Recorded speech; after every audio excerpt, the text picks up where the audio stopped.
Today, let's talk about attitude checks. And what I mean by that specifically is the U.S. government's new policy of mandatory 5-year digital colonoscopies for anybody who wants to visit the United States. If you haven't seen the headlines, the Trump administration has officially decided that extreme vetting now includes your Instagram likes, your 3 a.m. tweets from 2021, and your private Facebook groups. So tourists from ESTA countries are visa-free countries. If you're from one of these countries, you don't need a visa to visit the United States. We're talking about places like Japan, the United Kingdom, Denmark, places like that. Now they have to, so you don't need a visa, but you have to hand over 5 years of social media handles. And this isn't, we're not talking about people coming from Russia or Belarus or Iran, but Japan, Ireland. It's kind of dumb.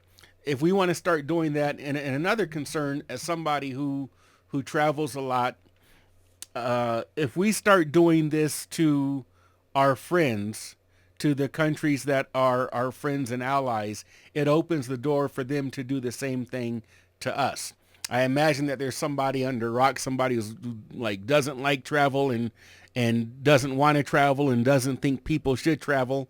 Some kind of, maybe, I don't know, they wouldn't see themselves that way, but some kind of American version of the Taliban or something like that, where they think that people should not leave their village. But for the rest of us, it's kind of ridiculous that if we're going to do this to the places that are already allied to us, that are already demonstrated to be low risk, which is why they are visa-free countries.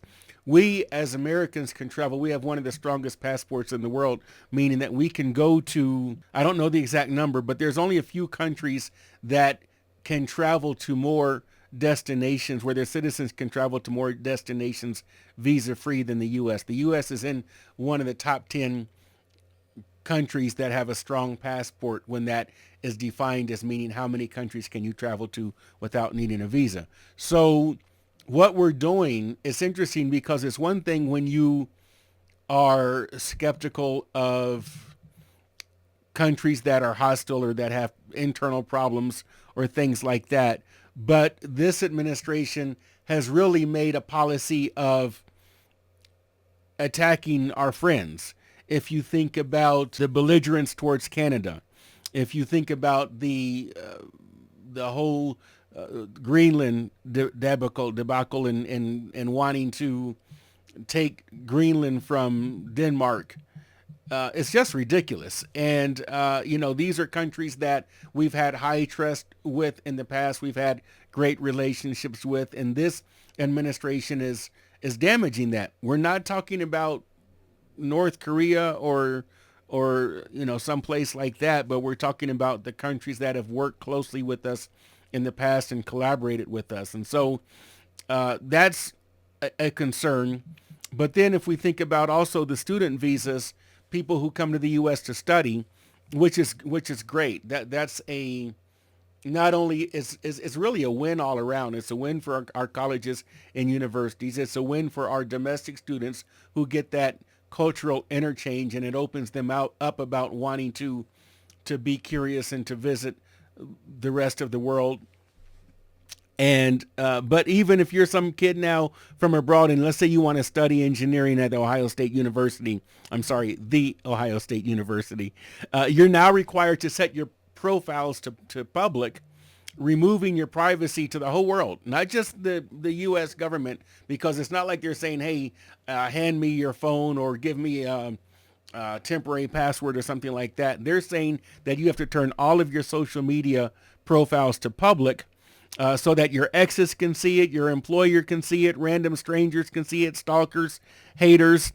Not everybody out there is free of enemies, and there are people who, the good guys have enemies, and maybe they're the bad guys, or people have disputes or things like that. But all of this, so a consular officer, some guy in a cubicle who has maybe 2 minutes to make a decision on your future, can thoroughly search for anyone with a hostile attitude. Not hostility or not hostile plans or not hostile intent, but, and this is according, these are the words that were in this State Department memo that went out to the consular service, but hostile attitude. So let's unpack this, because a hostile attitude towards our citizens, culture, government, institutions, or founding principles. That's not a security policy. That's like a Mean Girls burn book written by a federal agency. And sadly, it kind of doesn't surprise me considering the attitudes and the behaviors of the current administration that we have. So what's a hostile attitude towards a culture? A hostile attitude towards a culture. Now, let's be clear. I don't want to let people in to the United States who don't like the United States or don't like our ways of doing something. I think that especially when you talk about becoming a citizen or something like that, if you're not willing to adopt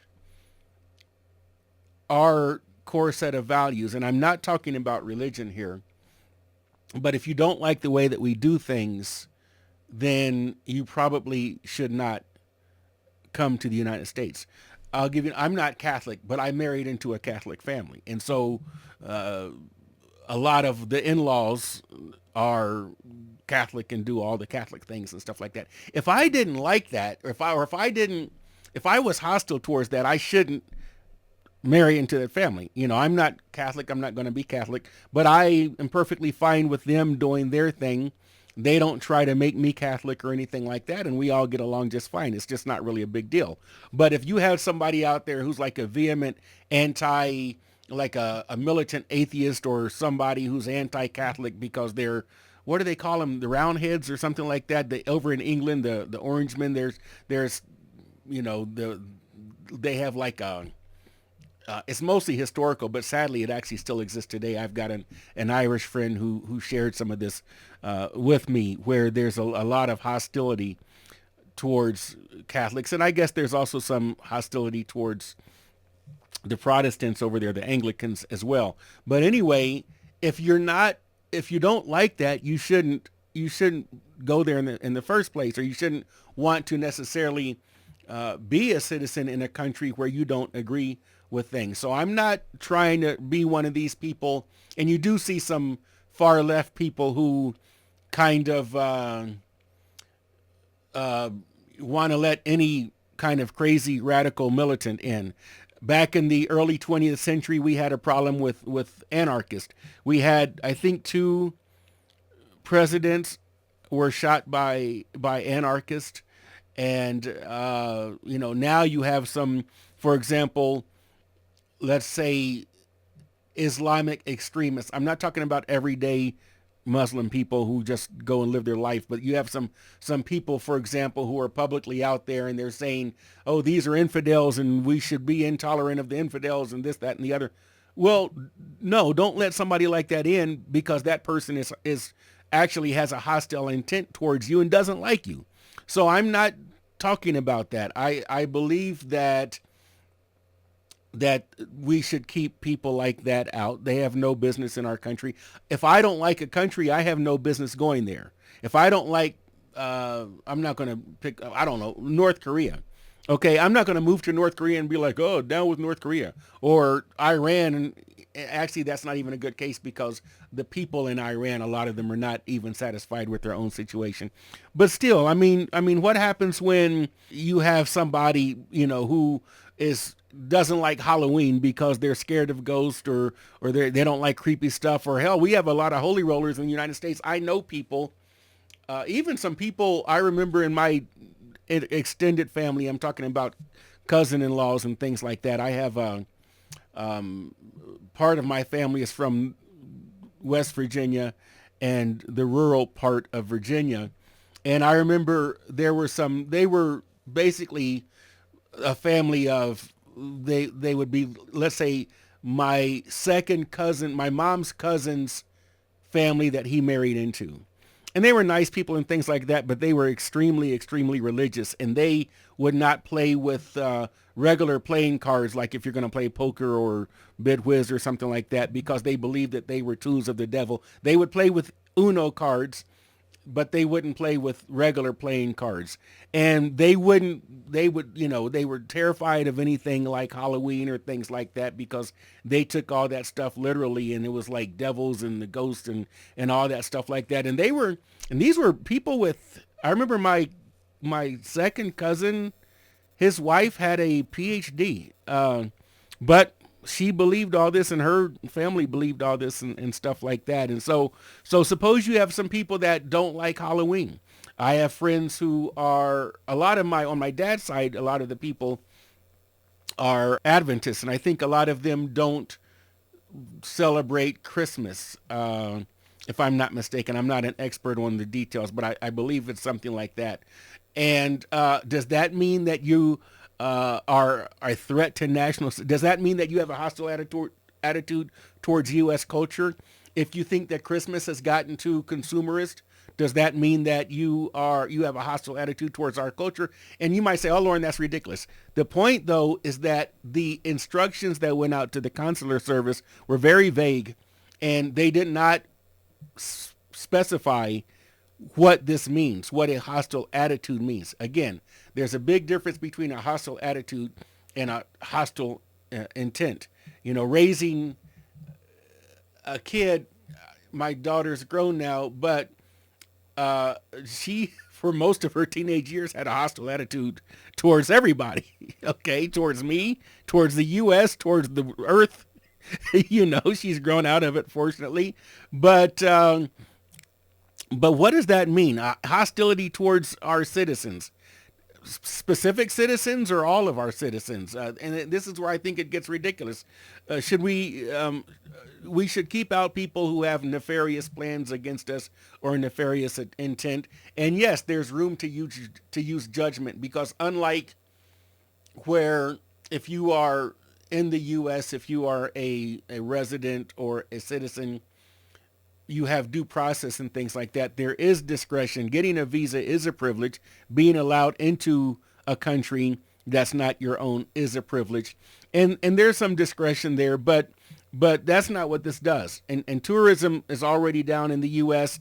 I talked to an airline executive recently, an international airline, who told me that their business really isn't hurt because, yes, it's true that people visiting the U.S. for tourism, that's down. But those same people are visiting other destinations where the airlines that he's involved in flies to. So people are picking Mexico or the Caribbean. And so instead of visiting, let's say, California or Disneyland or Disney World in Orlando or Nevada, Las Vegas, for example, there was a news story on the local Las Vegas news where they were reporting a significant drop in Mexican and Canadian tourists, which make up a large part of people that visit Las Vegas. There is a Mexican consulate there in Las Vegas because so many tourists, and I'm not talking about people that are washing the dishes or anything like that. I'm talking about high-end, wealthy Mexican tourists. And people, again, if you're educated, you know that Mexico is an economic, it's one of the biggest economies on the planet. It's a G20 country. If you've been to Mexico, and I'm not talking about crossing into Tijuana from San Diego, but if you've been into places like Mazarik and Polanco neighborhoods in Mexico City, and one of probably my favorite city in Mexico, which is Monterrey, Los Regios, we live in Monterrey, the people up there in northern Mexico. These are large industrial cities with important businesses and plenty of rich people who come to the U.S. and spend money. People from Monterrey will go to Texas to go shopping and then turn around and go back. So that tourism is already down, and now you're going to put this ridiculous demand on people, which is basically saying you're not welcome. We don't want you in the U.S. Nah. That's kind of the attitude that this administration has. The U.S. up until I think this administration, I don't know what the numbers are right now, has been, tourism is a big part of our economy, and tourism from abroad. That's the case in places like Florida. That's the case in places like New York. Everybody wants to go to New York. People want to go to Los Angeles. People fly over from Asia. And now this year we have the FIFA World Cup coming. And the World Cup games are coming. And this is a disaster for soccer fans. A hell of a lot of people who are not violent, who do not have any kind of hostile intentions, and have legitimate reasons not to remove all privacy settings from their networks. I work as a journalist, and I cover Colombia. I cover several different things, but for example, I kind of have a specialty in covering the news in Colombia, the business news and politics and things like that. And I don't want the government, the any government, Colombian government, U.S. government, whoever, in my phone, because I have sources and I have contacts and I have people sharing confidential information that in the pursuit of journalists, these are legitimate sources and things like that. But this could cause harm to them or put them in danger, people who are critical of their own government, things like that. And so there are plenty of reasons why, just like in the U.S., we have the Fourth Amendment protections against unreasonable search and seizure. Now, yes, when you're coming to the country, then your baggage is checked and things like that and searched and whatnot. And I'm not necessarily addressing that, but this idea of opening up you're not just opening up your social media to that government inspector, which is bad enough, but you have to turn everything onto completely public. And, it's really poorly thought out, which kind of is par for the course, right? When the criteria for entry is, I don't like your attitude, or I think your attitude is hostile, the government stops being a protector of rights and starts being a petty landlord. So it demonstrates a staggering lack of intellectual honesty. Well, lack of intellect. Forget intellectual honesty, because to be intellectually honest, you need to first have intellect. Okay, and so this is just really a lack of intellect. And the Trump buyer says it's about security.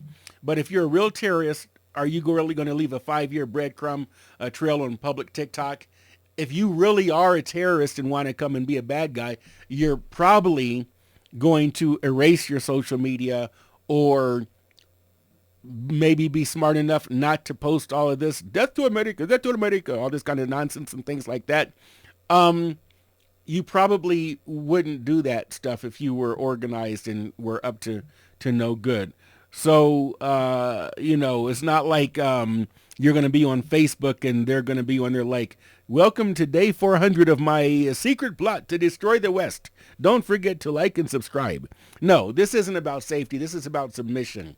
And it's about telling the world that if you want to step foot on American soil, you have to perform a digital dance for the king. It's an I'm the boss move. It's a, oh, I'm so tough move, not a I'm protecting you move. Like I said, there are people on the left who I think take the concept of multiculturalism too far, and they end up kind of destroying their own national or cultural identity.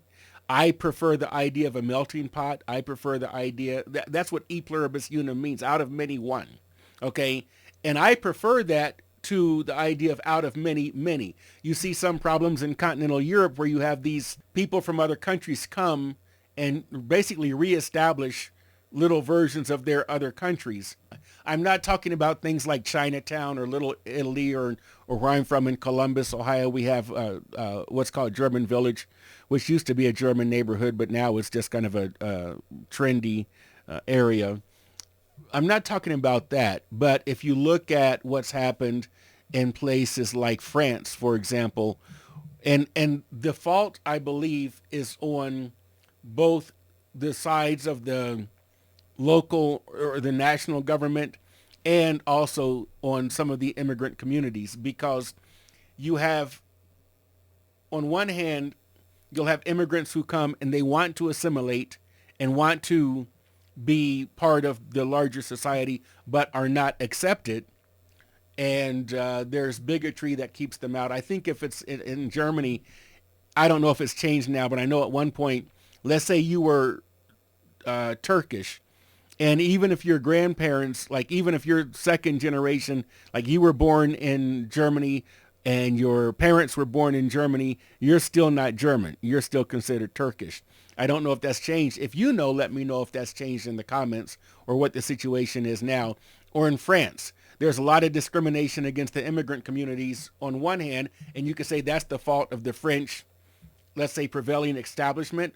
On the other hand, I think that a lot of these immigrant communities, in a lot of cases, people don't want to assimilate. And they're coming to a country, but they don't. So if you're coming to America, it's because you want to be American. That's how it should be. Don't come to America and you're from, say, I don't want to pick on a country, Kablukistan, okay? And you don't like Americans and you want to reestablish Kabluki values and you're going to come to America and have your own set of laws or legal codes or things like that. No, I'm not interested in having that in my country. I don't think any country should necessarily want that, but that's that concept of multiculturalism. And there is a legitimate criticism to those on the left that adopt that. It goes to that whole thing that we say in the U.S., it's a salad bowl versus a melting pot. I strongly prefer the melting pot. I do not prefer like the Trump administration's idea of putting the lid on the pot like a pressure cooker and then locking it and then not letting anybody in even though they want to be part of your fondue or, so I think that there is a reasonable middle, which is the melting pot idea, not the salad bowl, not this multicultural idea of you're going to come to our country and recreate your country in our country. No, that does not mean that you can't bring your cuisine. It does not mean that you can't practice whatever religion you want to practice and things like that. But if your values are contrary to American values, however that's defined, and that's something that could be a whole discussion and maybe we'll do an episode or 10 or 20 on that. But you have two extremes. So you have the multicultural progressive left, and then you have the nationalist right that doesn't want to let anybody in or doesn't want to let anybody that doesn't look like them or doesn't want to let basically the opposite of what the Statue of Liberty says, where it says, bring me your huddled masses and things like that, people yearning for freedom and things like, no, they're saying, with this silly Trump gold card visa, they're saying, come in if you're rich, you can be my rich buddy and maybe go and play golf at Mar-a-Lago or whatever. Now, it's not about getting tax dollars of the rich, at least, London or, the UK used to do that, but they screwed that up because Trump is with his gold card silliness, is advocating for this platinum card or something like that where you don't even have to pay taxes. You don't even have to pay U.S. taxes like U.S. citizens do. Okay, so it's really a mess. And so there's a lot of silliness, obviously, on this nationalist segment on the right. Not everybody on the right's nationalist, just like not everybody on the left is necessarily a multicultural fanatic. But the nationalist on the right in the Trumpire would call this an America First kind of MAGA thing or whatever.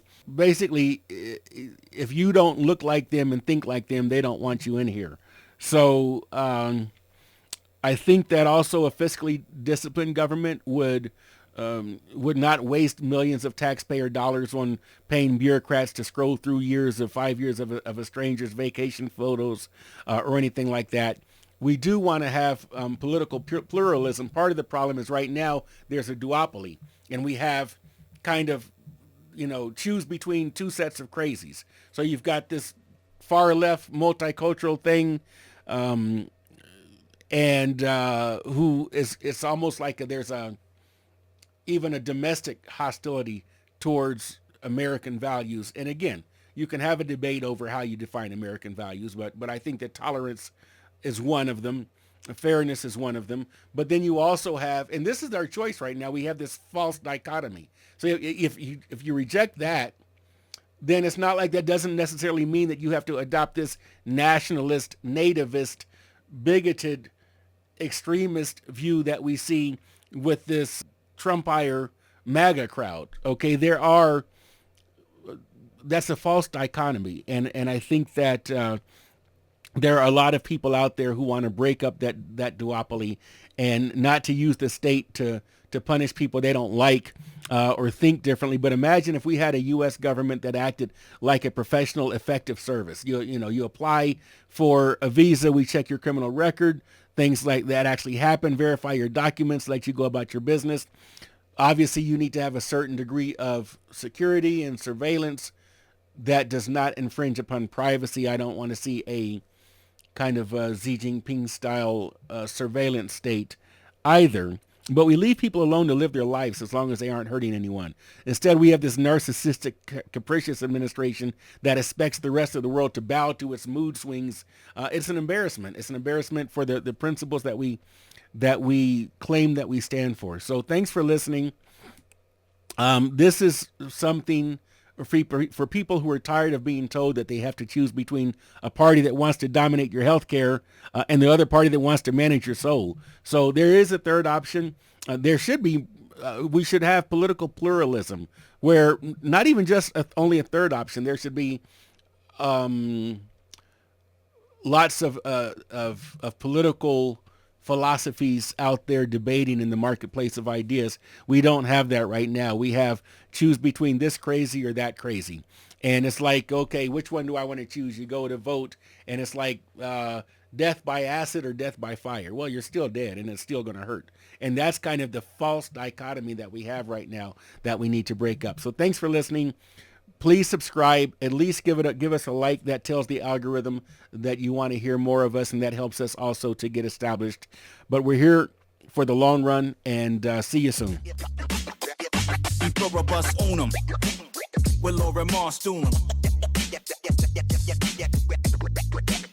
Will or remorse,